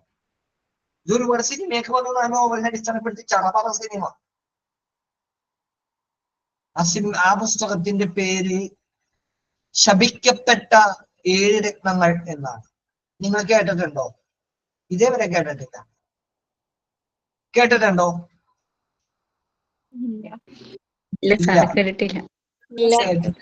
പഠിച്ചവനെ എങ്ങനൊരു ബുക്ക് ഉണ്ടാ അല്ലേ? ശപിക്കപ്പെട്ട 7 രത്നങ്ങൾ എന്ന് പറയുന്ന ഒരു പുസ്തകമായിരുന്നു ലോക പുസ്തക പ്രസാധനത്തിന്റെ ചരിത്രം മാറ്റി എഴുതിയ പുസ്തകം. ഓക്കെ, 1990കളിൽ ഒരു വീട്ടമ്മ, നിങ്ങളെ പോലെ ഒരു വീട്ടമ്മ, വാടക വീട്ടിൽ താമസിക്കുന്ന ഒരു വീട്ടമ്മ, വാടക വീട്ടിൽ ഒരു യൂറോപ്യൻ കൺട്രിയിൽ താമസിക്കുന്ന ഒരു വീട്ടമ്മ. ആ വീട്ടമ്മക്ക് മഞ്ഞുകാലത്ത് തീ കിട്ടുന്നതിന് നെരിപ്പോട് വേണം. നമ്മുടെയൊക്കെ ഇവിടുത്തെ കാലാവസ്ഥയല്ല അവിടെ. വീടിനകത്ത് നെരിപ്പോട് കത്തിക്കാൻ വിറക് വേണം. വിറക് വാങ്ങാൻ പൈസയില്ല. വിറക് വാങ്ങാൻ പൈസയില്ലാത്തത് കൊണ്ട് തെരുവുകളിൽ നിന്നും ശേഖരിക്കുന്ന പ്ലാസ്റ്റിക് കവറുകൾ കത്തിച്ചുകൊണ്ട് ചൂടുകാന ഒരു വീട്ടമ്മ. അവർ അസുഖബാധിതയാണ്, തകർന്ന കുടുംബമാണ്. അസുഖം സൈക്യാട്രിക് അസുഖമാണ്, മനോരോഗമാണ്. ഓക്കെ, ഇതിലെല്ലാത്തിന്റെയും ഇടയിൽ നിൽക്കുന്ന ഒരു വീട്ടമ്മ 1990 ലണ്ടനിലേക്ക് പുറപ്പെടുന്ന ഒരു ട്രെയിനിൽ, ആ ട്രെയിൻ ഒരുപാട് വൈകിയത്. ആ വൈകിയ ട്രെയിനിനകത്ത് അക്ഷമയോടെ നിൽക്കുകയാണ്, ഒരു വലിയ സ്വാരസ്യം കാണിച്ചുകൊണ്ടിരിക്കുക. പക്ഷേ ആ അസ്വസ്ഥതയുടെ നടുക്ക് വെച്ച് അവരുടെ തലയിലേക്ക് ഒരു മിന്നിയാൻ പാടി, ഒരു കൊള്ളിയാൻ മിന്നുന്നത് പോലെ ഒരു ചിന്ത അവരുടെ തലച്ചോറിനെ കീഴടക്കി. ആ ട്രെയിനിലേക്ക് അവർ കണ്ണോടിച്ചപ്പോൾ അവർക്ക് ചുറ്റുമുള്ളത് പണം കൊണ്ട് അമ്മാനമാടുന്ന ആളുകൾ, വേഷഭൂഷാദികളോടുകൂടി സമ്പന്നമായ കുലീനമായ ജീവിതം നയിക്കുന്ന ഒരു പറ്റം ആളുകളുടെ നടുക്ക് മുഷിവില്ല എങ്കിലും കീറിപ്പറിഞ്ഞ തുണിയുമായി നിൽക്കുന്ന ഒരു വീട്ടമ്മ. ആ വീട്ടമ്മ ചുറ്റുപാടുകളെ നിരീക്ഷിച്ചപ്പോൾ ആ വീട്ടമ്മക്ക് തോന്നിയത്, എന്തുകൊണ്ട് എനിക്കും ഇവരെ പോലെ ആയിക്കൂടാ, എന്തുകൊണ്ട് എനിക്കും ഇവരെ പോലെ ആയിക്കൂടാ. ആ വീട്ടമ്മ അന്ന് മുതൽ ചിന്തിച്ചു തുടങ്ങി. ആ ട്രെയിൻ യാത്ര അവസാനിക്കുന്ന 4ാമത്തെ മണിക്കൂറിൽ ആ വീട്ടമ്മ ഒരു തീരുമാനമെടുത്തു. ഞാനിതാ എന്റെ വിജയവഴി കണ്ടെത്തിയിരിക്കുന്നു, എന്റെ വിജയവഴി ഞാൻ കണ്ടെത്തിയിരിക്കുന്നു എന്ന് പറഞ്ഞുകൊണ്ട് അവർ ഒരു പേരെഴുതി വെച്ചു. ആ പേരാണ് ഹാരി പോട്ടർ. ഈ പേര് നിങ്ങൾ കേട്ടിട്ടുണ്ടോ? ഹാരി പോട്ടർ കേട്ടിട്ടുണ്ടോ? കേട്ടിട്ടുണ്ട് അല്ലെ? ഹാരി പോട്ടറിന്റെ ഏറ്റവും ആദ്യത്തെ നോവലിന്റെ, ഹാരി പോട്ടർ നായകനായി കഥാപാത്രമായി എത്തുന്ന ആദ്യത്തെ നോവലാണ് ശപിക്കപ്പെട്ട 7 രത്നങ്ങൾ. അതാണ് ഹാരി പോട്ടർ എന്ന് പറഞ്ഞാൽ നിങ്ങൾക്ക് മനസ്സിലാവും. ആ വീട്ടമ്മയുടെ പേരെന്താണെന്ന് നിങ്ങൾക്കറിയാം? വീട്ടമ്മയുടെ പേര് കേട്ടിട്ടുണ്ടോ? JK റൗളിംഗ് എന്നാണ്. JK Rowling. ജെ.കെ. റൗളിംഗ് ഈ പുസ്തകം എഴുതി ഭയങ്കര പ്രതീക്ഷയാണല്ലോ, ഭയങ്കര പ്രതീക്ഷ. അവർക്ക് വിജയത്തിന്റെ ഒരു സൂക്തവാക്യം അറിയാമായിരുന്നു, ഗോപ്ല ബെഡ്. അത് നിങ്ങൾ കേട്ടിട്ടുണ്ടോ? ഗോപ്ല ബെഡ് എന്ന് പറയുന്ന വിജയവാക്യം കേട്ടിട്ടുണ്ടോ? ഇല്ല. ഗോപ്ല ബെഡ് എന്ന് പറഞ്ഞിട്ടുള്ള ഒരു വിജയവാക്യം ഉണ്ട്. അത് ഞാൻ പിന്നെ പറഞ്ഞുതരാട്ടാ. Next time we have to say. അപ്പോ ഞാൻ പറഞ്ഞു വന്നത് എന്താന്ന് വെച്ചാല്, എവിടെയാണ് നമുക്ക് ഇവര് വളരെ പ്രതീക്ഷയോട് കൂടിയിട്ട് ഒരു പുസ്തകം എഴുതി. ഹാരി പോട്ടറിനെ നായകനാക്കിക്കൊണ്ട് അതുവരെയും ലോക സാഹിത്യത്തിനകത്ത് പ്രത്യക്ഷപ്പെടാത്ത ഇല്യൂഷനും അവരുടെ അതിസമ്പന്നമായിട്ടുള്ള ഭാവനാ ലോകവും ഒക്കെ കൂടി കൂട്ടിച്ചേർത്തുകൊണ്ട്, യാഥാർത്ഥ്യവും മിത്തും ഭാവനയും ഒക്കെ കൂട്ടിച്ചേർത്തുകൊണ്ട് ഇല്യൂഷന്റെ പുതിയൊരു ലോകം. ആ ലോകത്ത് വെച്ചിട്ട് അവര് തീർത്ത ആ ലോകത്തിൽ കഥയിലെ നായകനാണ് ഹാരി പോട്ടർ. 7 ശപിക്കപ്പെട്ട വജ്രങ്ങളെ കുറിച്ച്, രത്നങ്ങളെ കുറിച്ചാണ് ആ കഥയുടെ രത്നച്ചുരുക്കം. പ്രതീക്ഷയോടുകൂടി അവർ എഴുതി. അന്ന് ലണ്ടനിലെ ഏറ്റവും പ്രശസ്തമായി നിൽക്കുന്ന ഒരു പ്രസാധകശാലയിലേക്ക് അവർ ഈ നോവൽ കൊണ്ട് കയറി ചെന്നു. ആ നോവൽ അവരെടുത്ത് തോട്ടിലെറിഞ്ഞു. രണ്ടാമതും അവര് മറ്റൊരു പ്രസാധകശാലയിൽ ചെന്നു. അവിടെയും അവര് പറഞ്ഞു, ഇത് പ്രസിദ്ധീകരണ യോഗ്യമല്ല. കേരളത്തിൽ അതുപോലെ എല്ലാ പ്രസാധകശാലകളിൽ നിന്നും ആട്ടിയിറക്കപ്പെട്ട ഒരു മനുഷ്യനുണ്ട്. പ്രീ ഡിഗ്രിക്ക് പഠിക്കുമ്പോൾ, അറിയാമോ നിങ്ങൾക്ക്? പ്രീ ഡിഗ്രിക്ക് പഠിക്കുമ്പോൾ ഒരു കഥ എഴുതിയ അദ്ദേഹം, ആ കഥ എഴുതിയ കഥ ആ പ്രസാധകശാലകളെ കൊണ്ട് കൊടുത്തപ്പോൾ ഇത് പ്രസിദ്ധീകരണ യോഗ്യമല്ല എന്ന് പറഞ്ഞുകൊണ്ട് ചവറ്റുകൊട്ടയിൽ എറിഞ്ഞു. കേരളത്തിലെ ഒരു കഥാകാരന്റെ പുസ്തകമാണ്. ആ കഥാകാരനാന്റെ തൂലികയിൽ നിന്നാണ് കേരളത്തിന്റെ സാഹിത്യ നഭോമണ്ഡലത്തിലേക്ക് പിന്നെ രണ്ടാം ഊഴം കടന്നു വന്നത്, വാനപ്രസ്ഥം കടന്നു വന്നത്, ഷെർലക്ക് കടന്നു വന്നത്, രക്തം പുരണ്ട മണൽത്തരിക കടന്നു വന്നത്, സ്വർഗം തുറക്കുന്ന സമയം കടന്നു വന്നത്. മനസ്സിലായി? എം ടി ആണെന്ന്. എം ടിനെ പ്രസിദ്ധീകരണ യോഗ്യരാണെന്നൊന്നും പറഞ്ഞു വിട്ട്, മാതൃഭൂമി ഉൾപ്പെടെ പറഞ്ഞു വിട്ട്. അതേ മാതൃഭൂമി തന്നെ അദ്ദേഹത്തിനെ വേദിയിൽ പിടിച്ചിരുത്തി സാഹിത്യത്തിൽ ഡിലിറ്റ് ബിരുദം നൽകി ആദരിച്ചു. അത് കാലത്തിന്റെ കാവ്യനീതിയാണ്. ചരിത്രം ഒരിക്കലും പകരം ചോദിക്കാതെ പോയിട്ടില്ല. ഓക്കെ, അപ്പൊ ഞാൻ പറഞ്ഞു വന്നത് ജെ.കെ. റൗളിങ്ങിനെ കുറിച്ചാണ്. അങ്ങനെ ജെ.കെ. റൗളിങ് എല്ലാ പ്രസിദ്ധീകരണശാലകളിലും പോയി അവസാനം മനം മടുത്തു. പക്ഷെ അവർക്ക് ഉള്ളിൽ വലിയ സ്വപ്നങ്ങൾ ഉണ്ടായിരുന്നു, പ്രതീക്ഷകൾ ഉണ്ടായിരുന്നു.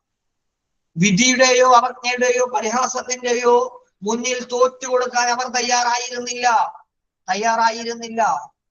തയ്യാറാകാതെ അവര് പോയി. അവസാനം അവര് ചെന്ന് കയറിയ പുസ്തക പ്രസാധനശാലയുടെ പേരാണ് ബ്ലൂംസ്ബെറി. ആ ബ്ലൂംസ്ബെറിയുടെയും ജെ.കെ. റൗളിങ്ങിന്റെയും ചരിത്രം. അവരേത് നിമിഷത്തിലാണോ ബ്ലൂംസ്ബെറിയുടെ ചവിട്ടു പടികളിലേക്ക് അവരുടെ കാലെടുത്ത് വെച്ചത്, ആ നിമിഷം മുതൽ മാറി. അത് ലോക സാഹിത്യത്തെ തന്നെ മാറ്റി എഴുതിയ ഒരു ചരിത്രമായി മാറി. ബ്ലൂംസ്ബെറി ചെന്നപ്പോഴേ ഉണ്ടായ യാദൃച്ഛികമായ ഒരു സംഭവമാണ് അവരെ രക്ഷപ്പെടുത്തിയത്. ഒരുപക്ഷെ ബ്ലൂംസ്ബെറിയുടെ ഓണർ ആയിരുന്നു ആ പുസ്തകം വായിക്കുന്നതെങ്കിൽ അദ്ദേഹവും അത് ചവറ്റുകൊട്ടയിൽ എറിഞ്ഞാനെ. അവരവിടെ ചെന്നപ്പോൾ ബ്ലൂംസ്ബെറിയുടെ ഓണർ ഉണ്ടായില്ല. അവിടെ ഉണ്ടായിരുന്നത് ആ ഓണറുടെ മകളുടെ മകളും പേരമകളുമായിരുന്നു. ആ പേരമകള് ഈ നോവൽ എടുത്തു വായിച്ചു. അവൾ ഒറ്റയിരിപ്പിനെടുത്ത് വായിച്ചു.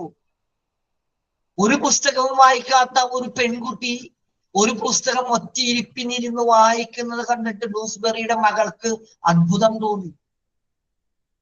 അവള് ആ കൊച്ചു കുഞ്ഞിന്റെ മുഖത്ത് വിടരുന്ന ഭാവവ്യത്യാസങ്ങൾ ശ്രദ്ധിച്ചു. ആ കുട്ടി അവിടെ നിന്ന് എഴുന്നിട്ട് ഇതിന്റെ അടുത്ത പതിപ്പ് എവിടെ എന്നാണ് ജെ.കെ. റൗളിങ്ങിനോട് ചോദിച്ചത്. അവിടെ നിന്നാണ് ഹാരി പോട്ടറിന്റെ കഥ ജനിക്കുന്നത്. വീടിനകത്ത് നെരിപ്പോട് കത്തിക്കാൻ വിറകില്ലാതിരുന്ന ജെ.കെ. റൗളിങ്ങിന്റെ ഇന്നത്തെ സ്വത്ത് എത്രയാണെന്നറിയോ? 800 മില്യൺ കോടിയാണ്. 800 കോടി. മനസ്സിലായി? അത്രയും സ്വത്തിന് അധികാരിയായി അവർ മാറി. പ്രിയമുള്ളവരെ, നിങ്ങള് അതുപോലത്തെ സാധാരണ വീട്ടമ്മമാരാണ്. പക്ഷെ നിങ്ങൾ ശ്രദ്ധിക്കേണ്ട ഒറ്റ കാര്യം, ജീവിതത്തിന്റെ ഒരു സന്ദർഭത്തിനകത്തും തലകുനിച്ചു കൊടുക്കാതെ തോൽക്കുകയില്ല നിശ്ചയമെന്ന് എല്ലായ്പ്പോഴും നിങ്ങളുടെ മനസ്സിലേക്ക് സന്ദേശം കൊടുക്കാൻ, അഫർമേഷൻ കൊടുക്കാൻ നിങ്ങൾക്ക് സാധിക്കും. ചുറ്റുപാടുകളിൽ നിന്ന് പരിഹാസം വന്നോട്ടെ, ദേഷ്യം വന്നോട്ടെ, വാശി വന്നോട്ടെ, വൈരാഗ്യം വന്നോട്ടെ, അവഗണനകൾ വന്നോട്ടെ, തോൽവികൾ വന്നോട്ടെ, തോൽക്കാതെ വിജയിച്ചിട്ടുള്ള ഒരു മനുഷ്യനും ഈ പ്രപഞ്ചത്തിലില്ല. ഈ പ്രപഞ്ചത്തിൽ ഒരു മനുഷ്യനും തോൽക്കാതെ വിജയിച്ചിട്ടില്ല. ഓക്കെ. അപ്പൊ ജെ.കെ. റൗളിംഗ് സാധാരണ വീട്ടമ്മയായിരുന്നു, അവരവിടെ നിന്ന് കയറിപ്പോയില്ലേ? അതുപോലെ നിങ്ങൾക്ക് ഓരോരുത്തർക്കും കയറി പോകാനായി പറ്റും. നിങ്ങളെ വിജയിപ്പിക്കാനുള്ള മെറ്റീരിയൽ ആരുടെ കയ്യിലാണ് ഉള്ളതെന്ന് അറിയോ? അത് നിങ്ങളുടെ കയ്യിൽ തന്നെയാ. നിങ്ങളുടെ മനസ്സിനകത്ത് ഉണ്ടെന്നേ. ഇപ്പൊ മോണ്ടിസോറിയൊക്കെ നിങ്ങൾ പ്രാക്ടീസ് ചെയ്തില്ലേ? മനോഭാവത്തിൽ വലിയ മാറ്റം വന്നില്ലേ? അതിനിയും ഇനിയും കൂടുതൽ ഉയരങ്ങളിലേക്ക് നിങ്ങൾ എത്തിക്കുക, കൂടുതൽ ഉയരങ്ങളിലേക്ക് നിങ്ങൾ എത്തിക്കുക കേട്ടോ. അങ്ങനെ എത്തിച്ചുകൊണ്ട് വലിയ വിജയങ്ങൾ, വലിയ വിജയത്തിന്റെ സോപാനങ്ങള് കൈവരിക്കാനായിട്ട് നിങ്ങൾക്ക് ഓരോരുത്തർക്കും സാധിക്കട്ടെ എന്ന് പറഞ്ഞുകൊണ്ട് ഋഷാന നേരത്തെ പറഞ്ഞതുപോലെ ഇത് ഞങ്ങളുടെ ആദ്യത്തെ സ്റ്റേജാണ് സാർ. ഇനിയും ഒരുപാട് സ്റ്റേജുകൾ ഞങ്ങൾ കടക്കാറുണ്ട് സാർ. അങ്ങനെ ഒരുപാട് സ്റ്റേജുകളിലേക്ക് നിങ്ങൾക്ക് വിജയങ്ങളുടെ ആവർത്തനങ്ങൾ നിങ്ങളുടെ ജീവിതത്തിൽ ഉണ്ടാകട്ടെ എന്ന് മാത്രം പറഞ്ഞുകൊണ്ട് ഈ ഡൗട്ട് ക്ലിയറിംഗ് സെഷൻ അവസാനിപ്പിക്കുകയാണ്. Okay, Tata, bye bye. Thank you sir. Thank you sir.